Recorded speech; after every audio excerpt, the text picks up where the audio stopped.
Que Dieu bénisse tous. J'ai tenté de parler la fois passée sur le choix d'une épouse et je m'étais arrêté à cette question très capitale qui est le vœu, si vous voulez, la promesse. Le vœu, la promesse. Quand un homme veut prendre une femme, ce qui les unit, c'est le vœu. On peut appeler le vœu encore la promesse. C'est la promesse. Je te fais le vœu de t'aimer. Je te fais le vœu de te prendre pour mon épouse. Je veux que tu puisses devenir la mère de mes enfants. Je te promets de prendre soin de toi. Je te promets de te donner un avenir meilleur. Je vais bien m'occuper de toi. Souvent, quand on arrive à cette question de vœu, ça perturbe. La fille commence à avoir l'insomnie parce qu'elle pense à ce vœu, parce qu'on lui a promis le ciel et la terre, parce qu'on lui a promis de bonnes choses, parce qu'on lui a promis fidélité, parce qu'on lui a promis beaucoup de merveilleuses choses. Elle accepte cela. Je vous l'ai dit que souvent il y a des vrais vœux. Il y a aussi des faux vœux. Les vrais vœux, ce sont des mariages qui ont duré. Les gens se sont promis fidélité jusqu'à ce que la mort puisse les séparer. C'est vrai qu'au sein de chaque couple, il y a toujours des difficultés. Au sein de chaque couple, il y a toujours des problèmes. Au sein de chaque couple, il y a toujours des moments compliqués. Mais chacun joue sa part de partition. Chacun pense à ce vœu. Ce vœu, cette promesse qu'ils ont eu à faire dès le départ. Parce que lorsqu'on se rencontre nouvellement avec une personne, tout est bon. On peut se chérir, on s'aime, on s'appelle à tout moment. On est réglo. Mais quand on commence à être habitué, les choses changent. La vraie nature de l'homme commence à changer. C'est pour cela qu'il y a des divorces. C'est pour cela qu'un homme peut abandonner le foyer conjugal. C'est pour cela qu'une femme peut quitter son mari. C'est pour cela que les enfants peuvent évoluer sans parents et les enfants sont à la merci de la nature. C'est parce que Madame X et Monsieur Y n'ont pas respecté leurs vœux, n'ont pas pris en compte leur engagement. La Bible dit que le vœu est sacré. Il faudrait qu'on puisse considérer le caractère sacré du vœu. Déjà, la Bible déclare que si tu fais un vœu à l'Éternel, ne tarde pas de l'accomplir. J'aimerais déjà qu'on puisse lire une petite portion de la parole dans Proverbes chapitre 18, verset 22. Ce passage plaît à tout le monde. Mais c'est l'application qui pose problème. Celui qui trouve une femme trouve le bonheur. C'est une grâce qu'il obtient de l'Éternel. Fin de citation. Celui qui trouve une femme trouve le bonheur. C'est une grâce qu'il obtient de l'Éternel. Après le choix, ce qui vient en seconde position ou bien en deuxième position, c'est le vœu. La Bible prend le soin de dire, celui qui trouve une femme trouve le bonheur. Au jardin d'Éden, Adam était seul. C'est Dieu dans sa préscience qui a réfléchi et Dieu va faire une déclaration. J'aime bien cette déclaration. Il n'est pas bon que l'homme soit seul. Je lui ferai une aide semblable. Dieu a jugé bon que l'homme ne puisse pas rester seul. Donc c'est Dieu qui a voulu que l'homme puisse être avec une femme. Et nous connaissons tout ce qui s'est passé au commencement. L'homme a accusé Dieu, que c'est Dieu qui lui a donné la femme et tout ça. Après, Dieu va donner le champ à l'homme de faire le choix. L'homme a le libre arbitre. L'homme doit faire son choix. C'est à l'homme de faire son choix. Alors, nous, en tant qu'homme de Dieu, on valide le choix de l'homme.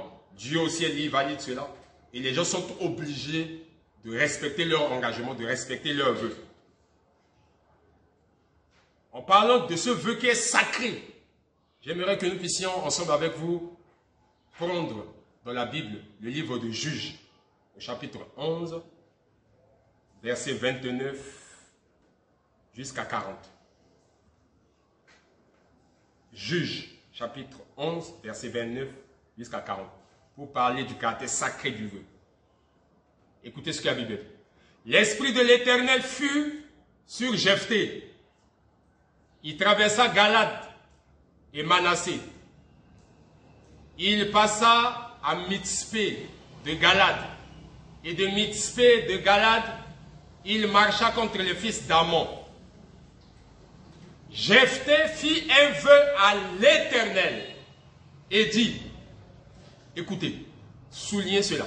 Jephthé fit un vœu à l'Éternel et dit, si tu livres entre mes mains les fils d'Ammon, quiconque sortira des portes de ma maison au devant de moi, à mon heureux retour de chez les fils d'Ammon sera consacré à l'Éternel et je l'offrirai en holocauste. Écoutez le vœu, la promesse de Jephthé. Il était parti en expédition. Jephthé était sur le front de combat. Dans sa prière, il va faire une promesse à Dieu, il va faire un vœu à Dieu. Si tu me donnes la victoire, la première personne qui sortira devant moi lorsque je vais remporter la victoire de retour chez moi, je livrerai cette personne à toi. Je sacrifierai cette personne à toi. J'offrirai cette personne en holocauste à toi. Ça, c'est la promesse de Jephthé. Pour vous dire que le vœu est sacré. Comme nous lisons la suite de l'histoire, la Bible déclare que Dieu a donné une victoire écrasante à Jephthé. Dieu a exaucé la prière de Jephthé. Jephthé a remporté la victoire. Verset 32. Jephthé marcha contre les fils d'Ammon et l'Éternel les livra entre ses mains. Il leur fit éprouver une très grande défaite. Depuis Aouer jusqu'à 20 minutes, espace qui renfermait 20 villes, et jusqu'à Abel-Kéramine. Et les fils d'Ammon furent humiliés devant les enfants d'Israël. Dieu a fait sa part. Jephthé aussi doit faire sa part. Écoutez attentivement. Jephthé retourna dans sa maison à Mitzpah. Et voici, sa fille sortit au devant de lui avec des tambourins et des danses. C'était son unique enfant. Il n'avait point de fils et point d'autre fille. Dès qu'il la vit, il déchira ses vêtements et dit, « Ah, ma fille, tu me jettes dans l'abattement. Tu es au nombre de ceux qui me troublent. J'ai fait un vœu à l'Éternel et je ne puis le révoquer. » Vous pouvez vous imaginer un peu l'histoire?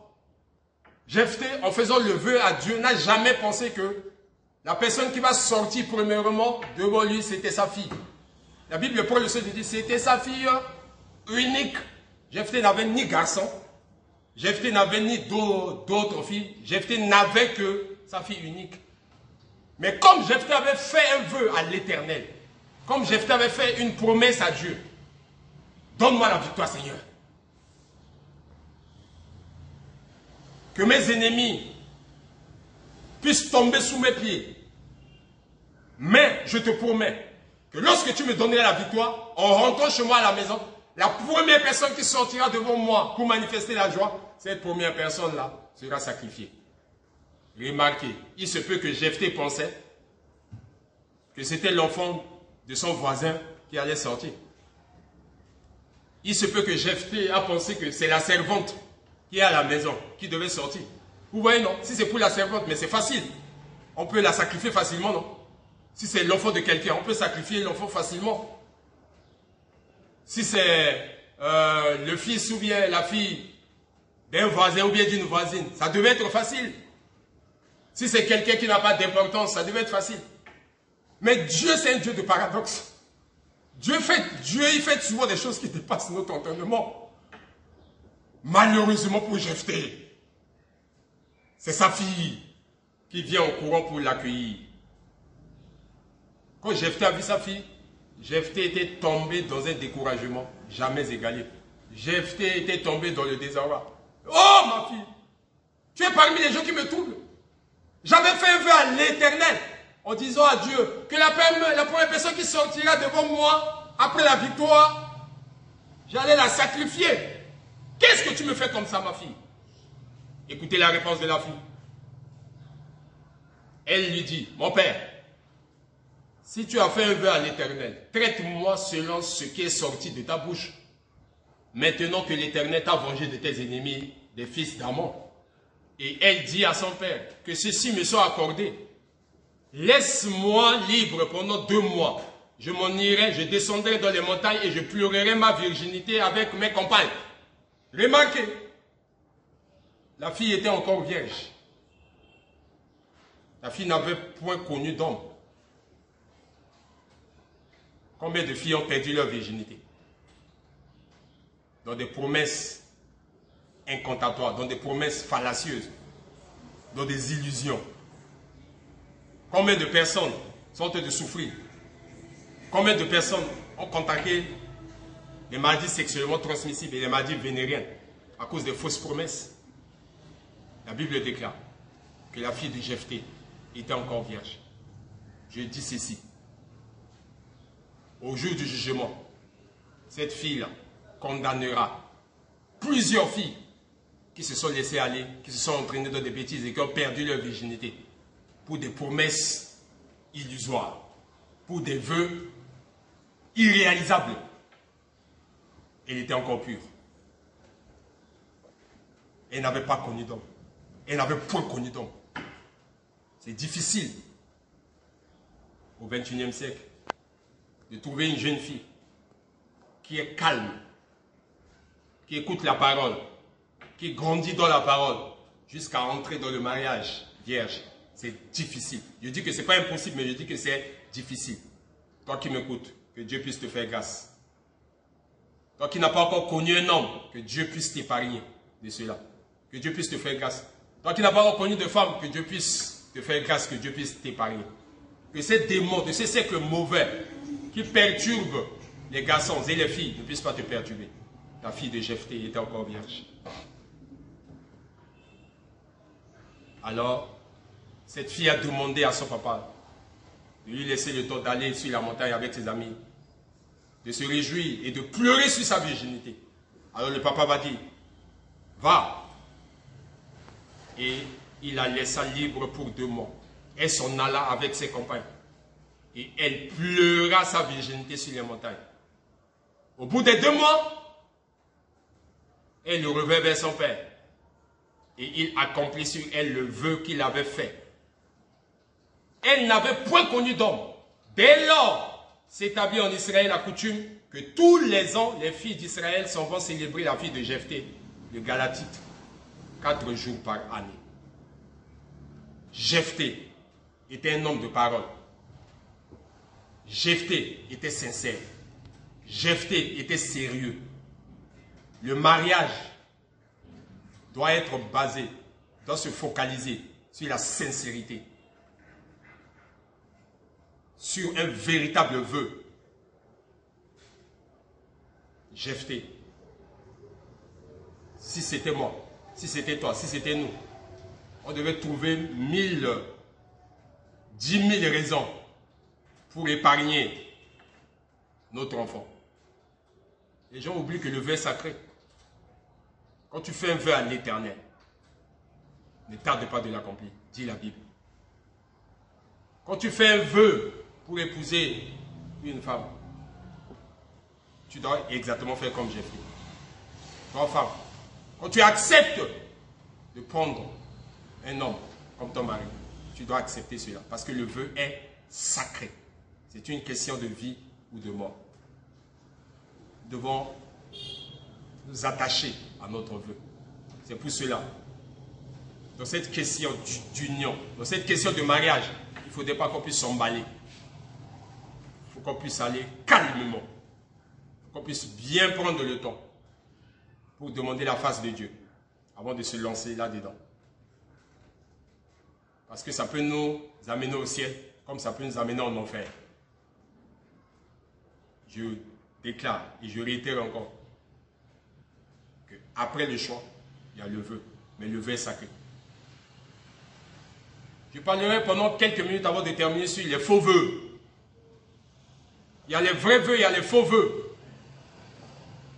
Il y a des frères qui sont des trompeurs, il y a des sœurs qui sont des trompeuses. Il y a des gens qui promettent et qui ne réalisent jamais. Il y a des gens qui font des vœux mais qui n'arrivent pas à faire face à leurs vœux. Il y a des gens qui ont promis à Dieu, si tu me bénis, je vais faire ceci, je vais faire cela. Dieu leur donne une petite bénédiction, ils oublient ce qu'ils ont déclaré à Dieu. Ils oublient le vœu qu'ils ont eu à faire. Il y a des gens qui ont promis fidélité à leur épouse. Au bout de quelques temps, ils ont brisé leur vœu.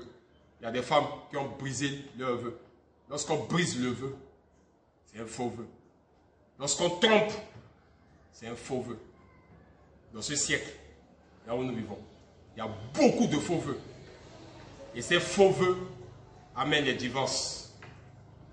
La Bible déclare l'homme quittera son père et sa mère.